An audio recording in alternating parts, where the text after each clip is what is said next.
So for the low IQ voters out there who seem to think that Donald Trump has this impeccable negotiating ability, why in the hell do you think the war between Ukraine and Russia is still going on after Donald Trump said time and time again that he would end that war in 24 hours? End the war in Ukraine in 24 hours. Yes, I do. How would you do that? I know Zelensky very well. I'll end that war between those two countries in 24 hours. It won't even take that long. I will get the war ended. I'll stop all of those lives from being wasted and lost.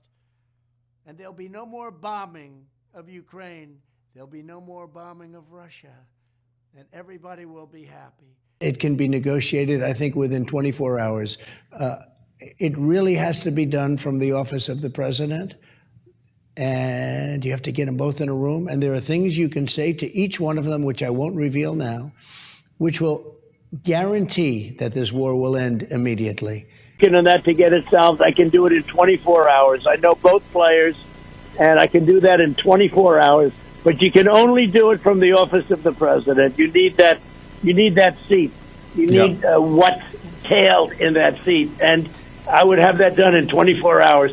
It wouldn't even be tough. I know what to say to each of them, and there's no way they would reject it.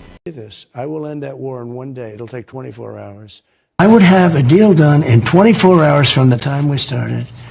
And I would tell Zelensky something, and I would tell Putin something, and I'd get him into a room, and I'd tell him again and again. I would have a deal done very quickly. So we're on like day 82 of Donald Trump's presidency, and he has yet to end that war. And as you heard him say, he's a great negotiator. He would get them into a room. He would say something to Putin, and then he would say something to Zelensky, something he's not going to tell us, but he'd say that over and over again, and he would have ended that war in 24 hours. And how many times is he going to get away with telling these idiots that the war would not have happened if he were president? I mean, just a day or two ago, he tweeted this: Russia has to get moving. Too many people are dying. Thousands a week in a terrible and senseless war, a war that should have never happened and wouldn't have happened if I were president.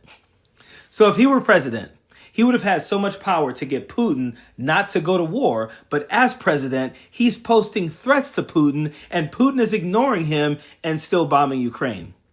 So those of you who expect his negotiating with these other countries on these tariffs to go well, ask yourself, why can't he even negotiate a peace treaty on a war that he said would have easily not have happened if he were president? Imagine how low your IQ has to be to believe that Donald Trump is a genius negotiator. Imagine how low your IQ has to be to believe that Donald Trump is a smart person. Imagine how low your IQ had to be to have gone to the polls and voted for the biggest village idiot. Listen, a couple of my friends at the Voice of Reason podcast are going to help host a protest in Washington, D.C. on April 30th, and I wanted to give them an opportunity to tell you guys about it. What's up, everybody? My name is Jeremy Baker. I am the co-creator of a small, independent, pro-democracy, anti-fascist, anti-racist podcast here on YouTube called The Voice of Reason, or the VOR podcast. So let me talk to you real quick about what's going to happen on April 30th. We will be, Mike and I, hopefully, and I'll tell you why I say hopefully here in a minute, we are hopefully going to be at the rally against fascism. It's going to be at the National Mall from 11 a.m. to 4 p.m. It's going to be a massive event. If you cannot go to Washington, D.C., please support your local VA.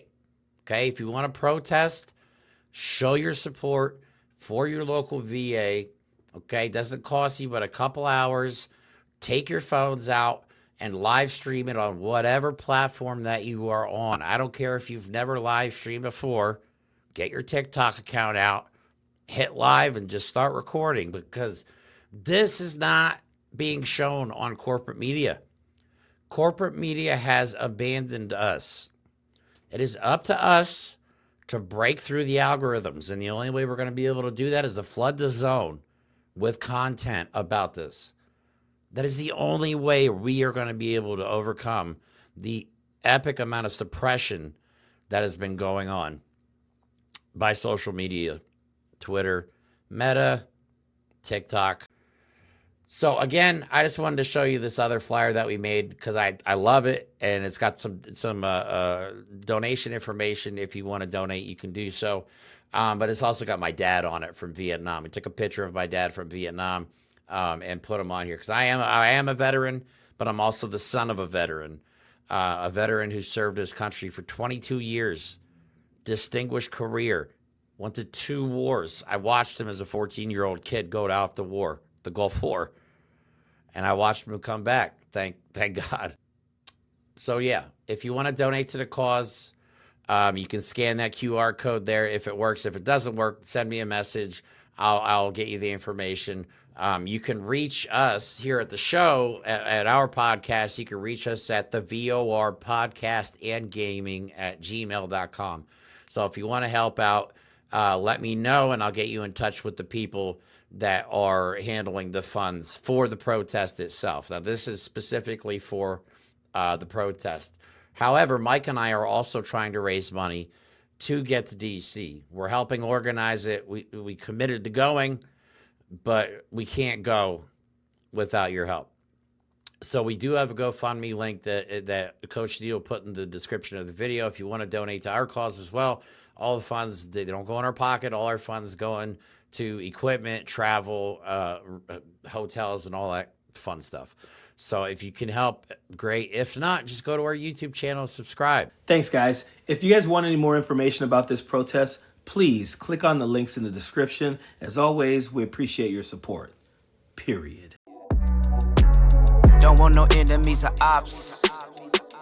Envy in they heart, I tell them stop. Vacation on the yacht.